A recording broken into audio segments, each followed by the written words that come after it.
আসসালামু আলাইকুম ওয়া রাহমাতুল্লাহ। আমি মোহাম্মদ মশিউর রহমান, প্রভাষক, অর্থনীতি বিভাগ, মৌলভীবাজার সরকারি কলেজ।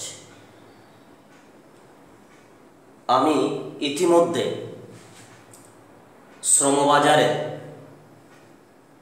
একাদশ এবং দ্বাদশ শ্রেণীর অন্তর্ভুক্ত শ্রমবাজারের 2টি ক্লাস দিয়েছি। আজকে আমি শ্রমবাজারে 3য় ক্লাসটা দিচ্ছি।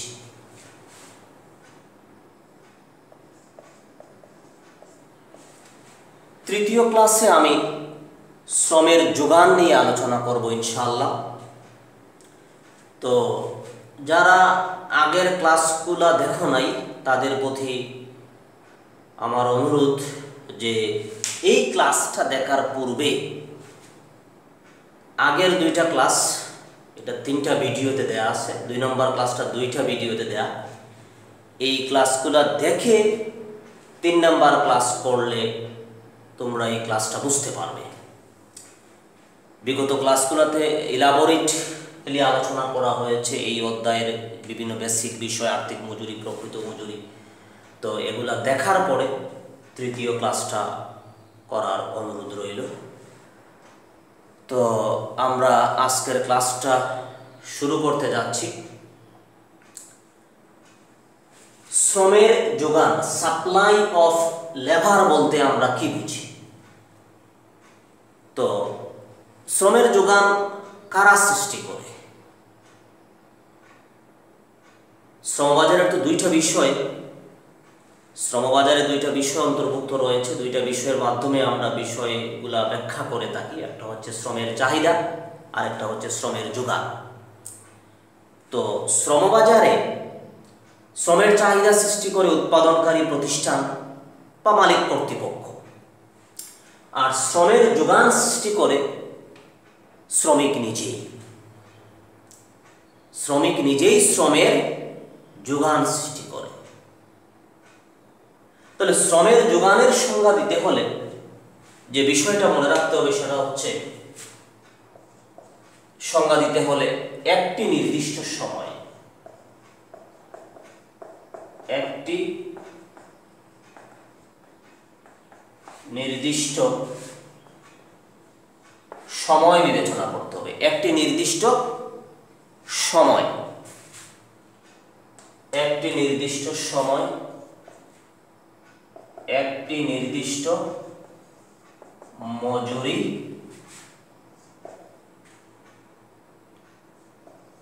যে পরিমাণ শ্রমিক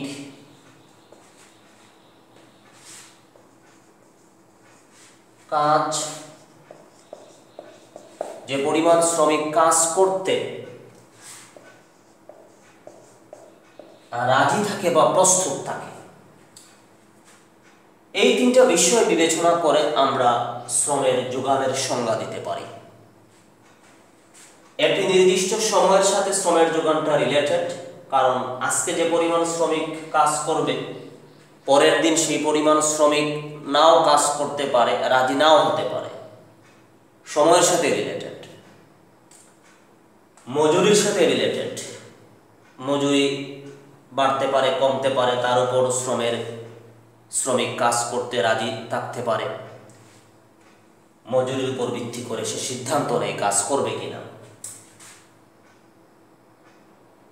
তো আমরা এখন শ্রমের যোগানের সংজ্ঞা দিই এই কি পয়েন্টসগুলোর মাধ্যমে। একটি নির্দিষ্ট সময় ও একটি নির্দিষ্ট মজুরিতে, নির্দিষ্ট মজুরি বা প্রচলিত মজুরি, যেটা উৎপাদনকারী প্রতিষ্ঠান যে মজুরি দিচ্ছে, মার্কেটে যে মজুরি প্রচলিত আছে, এই মজুরিতে যে পরিমাণ শ্রমিক কাজ করতে রাজি থাকে বা প্রস্তুত থাকে তাকে শ্রমের যোগান বলা হয়। একটি নির্দিষ্ট সময় এবং একটি নির্দিষ্ট মজুরিতে যে পরিমাণ শ্রমিক কাজ করতে রাজি থাকে বা প্রস্তুত থাকে তাকে শ্রমের যোগান বলে। এখন শ্রমের যোগান, সাপ্লাই অফ লেবার, আমরা এসএল দ্বারা প্রকাশ করলাম শ্রমের যোগান। এই শ্রমের যোগানটা কার উপর নির্ভর করে? শ্রমের যোগানটা নির্ভর করে বিভিন্ন জিনিসের উপর নির্ভর করে। তো এই শ্রমের যোগান দেখা অঙ্কন করতে আমরা যার মাধ্যমে এই শ্রমের যোগানটা ব্যাখ্যা করে থাকি, যার উপর সে বেশি নির্ভর করে, সেটা হচ্ছে মজুরি। শ্রমের যোগান কার উপর নির্ভর করে? মজুরির উপর নির্ভর করে। মজুরি হতে পারে আর্থিক মজুরি অথবা প্রকৃত মজুরি। তাহলে SL is equal to function of W, SL is equal to function of W। শ্রমের যোগান কার উপর নির্ভর করলো? মজুরির উপর। এখানে W হচ্ছে আর্থিক মজুরি, নমিনাল ওয়েজেস, টাকার অঙ্কে নগদে যে টাকাটা পায়, কাজের বিনিময়ে যে পারিশ্রমিক পায়, তার নাম হচ্ছে আর্থিক মজুরি। আর্থিক মজুরির উপর নির্ভর করতে পারে। অথবা আমরা এভাবেই বলতে পারি SL is equal to function of W by P। SL is equal to function of W by P। শ্রমের যোগান প্রকৃত মজুরির উপর নির্ভরশীল। এই যে W হচ্ছে আর্থিক মজুরি, P হচ্ছে প্রাইস লেভেল, দাম স্তর। আর্থিক মজুরিকে দাম দ্বারা ভাগ করে যে মান পাওয়া যায় তাকে বলা হয় প্রকৃত মজুরি। প্রকৃত মজুরি। শ্রমের যোগান আর্থিক মজুরি অথবা প্রকৃত মজুরির উপর নির্ভর করে। এখন মজুরি যদি বৃদ্ধি পায় তাহলে শ্রমের যোগান বাড়বে না কমবে? মজুরি বৃদ্ধি পেলে শ্রমের যোগান অবশ্যই বাড়বে। আমরা একজন ব্যক্তির কথা যদি চিন্তা করি, একজন শ্রমিকের কথা যদি চিন্তা করি, শ্রমের যোগানকে যদি আমরা শ্রমঘণ্টা হিসেবে বিবেচনা করি, তাহলে তাকে যদি 100 টাকা মজুরি দেয়া হয়, ধরলাম সে 100 টাকা মজুরিতে 3 ঘন্টা, 3 শ্রমঘণ্টা, 3 ঘন্টা শ্রম সে কি করলো? দিল। তাহলে মজুরি হচ্ছে 100 টাকা, শ্রমের যোগান হচ্ছে 3 ঘন্টা। এখন ওই শ্রমিককে যদি আরো বেশি মজুরি দেয়া হয়, কারণ শ্রমিকরা টাকার মায়ায় ভুগে, তার ব্যক্তিগত জীবনে, পারিবারিক জীবনে টাকার প্রয়োজন আছে। তো যখন তাকে বেশি টাকা দেয়া হবে, মানে বেশি মজুরি দেয়া হবে, তখন সে কি করবে? মজুরি বৃদ্ধি পেয়ে যখন 200 টাকা হয়, তখন সে কিন্তু শ্রমঘণ্টা বৃদ্ধি করবে। সে আরো বেশি কাজ করতে কি হবে? রাজি হবে। সে আগে 3 ঘন্টা পরিশ্রম করেছে, এখন সে 5 ঘন্টা পরিশ্রম করতে দ্বিধাবোধ করবে না, সে বেশি পরিশ্রম করবে। আরো বেশি টাকা দেয়া হলে, আরো বেশি মজুরি দেয়া হলে সে হয়তো আরো শ্রমঘণ্টা সে কি করবে? বাড়িয়ে দিবে, আরো বেশি শ্রমের যোগান দিবে। তো প্রচলিত মজুরিতে, একটা নির্দিষ্ট মজুরিতে সে যে পরিমাণ শ্রম নিয়োগ দিতে রাজি থাকে সেটা হচ্ছে শ্রমের যোগান। তাহলে শ্রমের যোগান এখানে কয় ঘন্টা? 5 ঘন্টা। তাহলে আমরা কি দেখলাম? আমরা দেখলাম, দেখো, মজুরি বৃদ্ধি করলে শ্রমের যোগান কি হয়? বৃদ্ধি পায়। অর্থনীতিতে এই সম্পর্কটাকে আমরা কি বলি? একটি চলকের মান যদি বৃদ্ধি পায় এবং পাশাপাশি অপর চলকের মান যদি বাড়ে, এই সম্পর্কর নাম হচ্ছে প্রত্যক্ষ সম্পর্ক, সমমুখী বা একইমুখী সম্পর্ক। বাড়লে বাড়ে অথবা কমলে কমে। 200 থেকে 100 কমে গেল, শ্রমঘণ্টাও সে কমিয়ে দিবে, প্রত্যক্ষ সম্পর্ক। তাহলে আমরা একটা সিদ্ধান্তে উপনীত হলাম যে মজুরির সাথে শ্রমের যোগানের প্রত্যক্ষ সম্পর্ক বিদ্যমান। আমরা এভাবে বলতে পারি, এই যে W/P, আর্থিক মজুরি বাড়লে শ্রমের যোগান কি হবে? বাড়বে। প্রত্যক্ষ সম্পর্ক বিদ্যমান। এই প্রত্যক্ষ সম্পর্ককে আমরা এভাবে দেখাই, D উপরে, এগুলো আগে আমরা আলোচনা করেছি। এখানে সমীকরণ যেটা, এটা ডান দিকে যেটা আছে সেটার নাম হচ্ছে স্বাধীন চলক। এখানে মজুরি হচ্ছে স্বাধীন চলক। শ্রমের যোগান হচ্ছে অধীন চলক, তো ডি উপরে হবে অধীন চলক ডিএসএল, নিচে ডিডব্লিউ মজুরির পরিবর্তন, ডিএসএল শ্রমের যোগানের পরিবর্তন, এটা হয়ে যাবে গ্রেটার দেন 0। কেন গ্রেটার দেন 0? কারণ মজুরি যদি বাড়ে, বাড়লে এটা তো ডি দ্বারা তো পরিবর্তন নির্দেশ করে, তো বাড়লে যদি মজুরি যদি বৃদ্ধি পায় তাহলে মজুরির পরিবর্তন কি হবে? প্লাস হবে। তো মজুরি বাড়লে শ্রমের যোগানও কি হয়েছে? বৃদ্ধি পেয়েছে। তো শ্রমের যোগান বৃদ্ধি পেয়ে এটার সামনে কি হবে? প্লাস হবে। এই যে প্লাসে প্লাসে কি প্লাস, আর প্লাস মানে কি? প্লাস মানে হচ্ছে গ্রেটার দেন 0। গ্রেটার দেন 0 মানে 0 থেকে বড়, 0 থেকে বড় মানগুলো ধনাত্মক মান। এই যে বাড়লে বাড়ে, এজন্য ধনাত্মক, গ্রেটার দেন 0। অথবা যদি মজুরি কমে, কমলে চিহ্নটা কি হয়ে যাবে? মাইনাস, পরিবর্তনটা কি হয়ে যাবে? নেগেটিভ হয়ে যাবে। মজুরি কমলে শ্রমের যোগানও কমবে, কি হবে যাবে? মাইনাস হয়ে যাবে। এই যে মাইনাসে মাইনাসে আবার কি প্লাস, তার মানে বাড়লে বাড়ে, কমলে কমে, এজন্য গ্রেটার দেন 0 হয়। অর্থাৎ ডিএসএল বাই ডিডব্লিউ এটা গ্রেটার দেন 0 হয়। এটা দ্বারা বীজগাণিতিক উপায়ে আমরা মজুরির সাথে শ্রমের যোগানের সম্পর্ক এভাবে প্রকাশ করে থাকি। অনেক সময় পরীক্ষায় প্রশ্ন আসতে পারে নিচের কোনটি শ্রমের যোগান বিধি নির্দেশ করে? এটা শ্রমের যোগান বিধি বলা হয়। শ্রমের যোগান বিধি মানে কি? শ্রমের যোগান বিধি হচ্ছে অন্যান্য অবস্থা অপরিবর্তিত রেখে মজুরি বৃদ্ধি পেলে শ্রমের যোগান বৃদ্ধি পায়, অথবা মজুরি হ্রাস পেলে, মজুরি কমলে শ্রমের যোগান কমে। মজুরির সাথে শ্রমের যোগানের প্রত্যক্ষ সম্পর্ক, এটাই হচ্ছে শ্রমের যোগান বিধি। তাহলে এখানে গ্রেটার দেন 0 দ্বারা থাকতে পারে, লেস দেন 0, ইজিক্যাল টু 0, আমরা কোনটা লাগাবো? নৈবত্তিকে আমরা বলবো গ্রেটার দেন 0। এবার আসো আমরা এই শ্রমের যোগান দেখা অঙ্কন করব। তো শ্রমের যোগান দেখা অঙ্কন করলে যেহেতু আমরা একটা সিদ্ধান্তে উপনীত হয়েছি যে এখানে মজুরির সাথে শ্রমের যোগানের প্রত্যক্ষ সম্পর্ক বিদ্যমান, তাহলে শ্রমের যোগান দেখার আকৃতি কি হবে? আমরা জানি দুটি চলকের মধ্যে প্রত্যক্ষ সম্পর্ক থাকলে রেখাটি ডান দিকে ঊর্ধ্বগামী হয়, বাম হতে ডান দিকে ঊর্ধ্বগামী হয়। তাহলে ডান দিকে ঊর্ধ্বগামী আমরা শ্রমের যোগান রেখা অঙ্কন করব। আমরা শ্রমের যোগান রেখা যদি অঙ্কন করি তাহলে রেখাটা কিভাবে হবে আমরা একটু দেখাচ্ছি।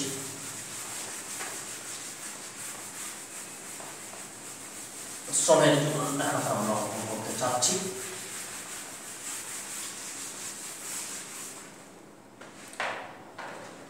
আমরা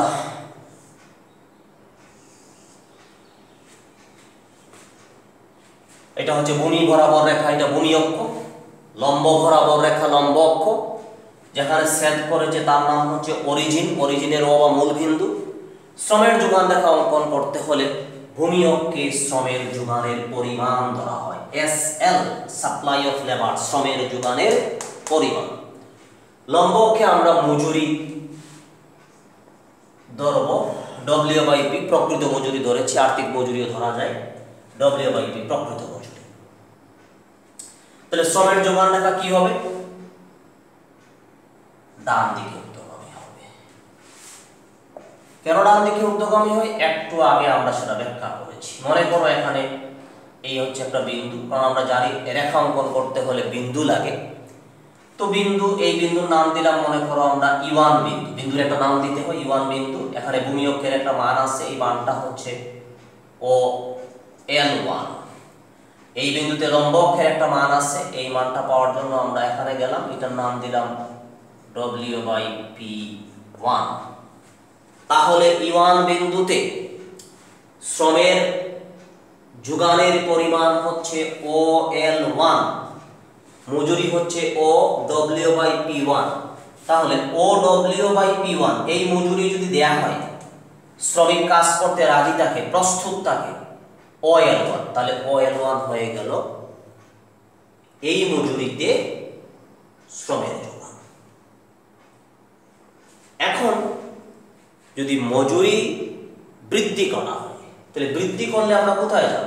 লম্ব অক্ষের মান উপরে গেলে বাড়ে বা বৃদ্ধি পায়, উপরে যাব। তো উপরে গেলাম, মজুরি বৃদ্ধি পেয়ে হলো W/P2, মজুরি বাড়লো। তো মজুরি বাড়লে আমরা রেখাতে E2 বিন্দুতে গেলাম, এই যে E2 বিন্দুতে, আবার ওই 2 বিন্দুতে ভূমি অক্ষের একটা মান পাবো। আমরা দেখতে পাচ্ছি আমরা OL1 থেকে ডানে সরে গেছি। ডানে সরে গেছি, ভূমি অক্ষের মান ডানে গেলে কি হয়? বাড়ে, আর বামে আসলে কমে। তার মানে মজুরি বৃদ্ধি পাওয়ার কারণে শ্রমের যোগানের পরিমাণ বেড়ে গেল, বৃদ্ধি পেল। সম্পর্ক কি? ধনাত্মক, প্রত্যক্ষ সম্পর্ক। এজন্য E1 এবং E2 বিন্দু যোগ করে আমরা যে রেখা পেয়েছি সেটা হচ্ছে শ্রমের যোগান রেখা। এই শ্রমের যোগান রেখাটা বাম দিক হতে ডান দিকে ঊর্ধ্বগামী হয়েছে। যেহেতু এই দুইটা চলকের মধ্যে কি সম্পর্ক? প্রত্যক্ষ সম্পর্ক, একীমুখী সম্পর্ক। এজন্য শ্রমের যোগান রেখাটা ডান দিকে কি হয়েছে? ঊর্ধ্বগামী হয়েছে। পরীক্ষায় প্রশ্ন থাকতে পারে শ্রমের যোগান রেখা কি, অথবা শ্রমের যোগান রেখা কেন ডান দিকে ঊর্ধ্বগামী হয়? তাহলে আমরা বলবো এই যে শ্রমের যোগান রেখা কি? শ্রমের যোগান রেখা হচ্ছে যে রেখার প্রতিটি বিন্দু মজুরির সাথে শ্রমের যোগানের সম্পর্ক দেখায় তাকে শ্রমের যোগান রেখা বলে। এবং এই সম্পর্কটা কি? প্রত্যক্ষ। ফলে রেখাটি বাম হাতে ডান দিকে কি হয়? ঊর্ধ্বগামী হয়।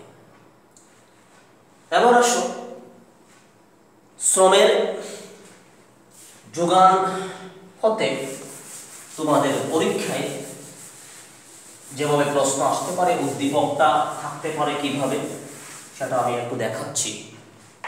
পরীক্ষায় যে কোনো একটা উদ্দীপক এভাবে দিয়ে দিতে পারে। মনে করি একটা উদ্দীপক দেওয়া হলো, এখানে হচ্ছে মজুরি,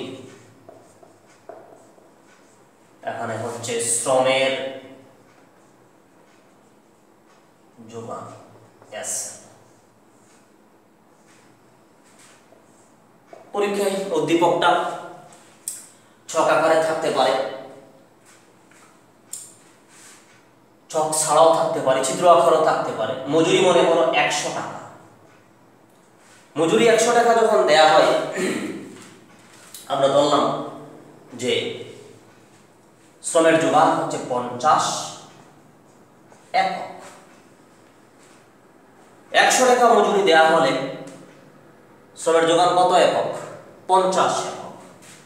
মজুরি বৃদ্ধি পেয়ে 200 টাকা হলো, শ্রমের যোগান বৃদ্ধি পেয়ে 100 একক হলো। এই হচ্ছে একটা তালিকা। তালিকা দিয়ে এখান থেকে বিভিন্ন প্রশ্ন পরীক্ষায় আসতে পারে। তারা বলতে পারে যে উদ্দীপকের ভিত্তিতে, বা মানে উদ্দীপক বলতে একটা তালিকা বা সূচি এটাকে বলা হয়। মনে রাখতে হবে যে শ্রমের যোগান সূচি বলতে আমরা কি বুঝি? শ্রমের যোগান বিধিকে তালিকার মাধ্যমে প্রকাশ করা হলে তাকে শ্রমের যোগান সূচি বলা হয়। শ্রমের যোগান বিধি মানে কি?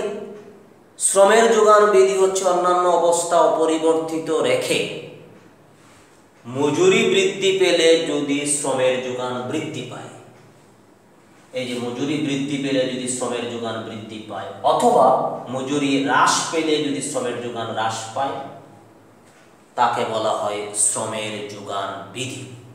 শ্রমের যোগান বিধিকে তালিকায় প্রকাশ করেছি, সেটা হয়ে গেল শ্রমের যোগান কি? সূচি। শ্রমের যোগান সূচি। আর এই শ্রমের যোগান সূচিকে যদি আমরা লেখচিত্রের মাধ্যমে প্রকাশ করি, তাহলে সেটা হয়ে যায় শ্রমের যোগান রেখা। তো আসো আমরা শ্রমের যোগান রেখাটা অঙ্কন করব কিসের ভিত্তিতে? উদ্দীপকের ভিত্তিতে, মানে এই সূচির ভিত্তিতে। তাহলে সূচির ভিত্তিতে যদি আমরা অঙ্কন করি তাহলে আবারও আমরা ভূমি অক্ষতে শ্রমের যোগান নিলাম SN, লম্ব অক্ষতে মজুরি, এখন যেভাবে দেয়া আছে উদ্দীপকে W দিলাম, আর্থিক মজুরি থাকলে আর্থিক মজুরি, প্রকৃত মজুরি থাকলে প্রকৃত মজুরি আমরা ধরব লম্ব অক্ষে। এবার আসো আমরা ভূমি অক্ষে শ্রমের যোগান, তাহলে শ্রমের যোগান কত? 100, আমরা 50 এবং 100 কেটে নিলাম, মজুরি 100 200, এই যে 100 200 মজুরি। তো শ্রমের যোগান দেখা অঙ্কন করতে হলে বিন্দু লাগবে। আমরা দেখি মজুরি 100 টাকা হলে শ্রমের যোগান 50 একক। এই যে মজুরি 100 টাকা হলে শ্রমের যোগান 50 একক, 100 হলে 50, 100 ডানে গেলাম 50 এর উপরে গেলাম, এই হচ্ছে E1 বিন্দু, 1 নম্বর বিন্দু পেয়ে গেলাম। 100 টাকা মজুরি দেওয়া হলে শ্রমের যোগান 50 একক, যা চিত্রে E1 বিন্দু দ্বারা নির্দেশিত। মজুরি বৃদ্ধি পেয়ে 200 টাকা হয়েছে, শ্রমের যোগান বৃদ্ধি পেয়ে 100 একক হয়েছে। এই 200 টাকা মজুরি যদি দেওয়া হয়, শ্রমের যোগান 100, আমরা 200 ডানে 100 এর উপরে গেলাম, এটার নাম হচ্ছে E2 বিন্দু, দুইটা বিন্দু পেয়ে গেলাম। এবার E1 এবং E2 বিন্দু আমরা যোগ করব। E1 এবং E2 বিন্দু যোগ করে আমরা যে রেখাটা পেলাম সেটা হচ্ছে শ্রমের যোগান রেখা। শ্রমের যোগান রেখা এখানে কি হয়েছে? ডান দিকে ঊর্ধ্বগামী হয়েছে। তাহলে শ্রমের যোগান রেখা অঙ্কন হয়ে গেল উদ্দীপকের ভিত্তিতে। আমরা ব্যাখ্যা এভাবে দিব যে উদ্দীপক হতে দেখা যায় 100 টাকা মজুরি হলে শ্রমের যোগান 50 একক, যা চিত্রে E1 বিন্দু দ্বারা নির্দেশিত।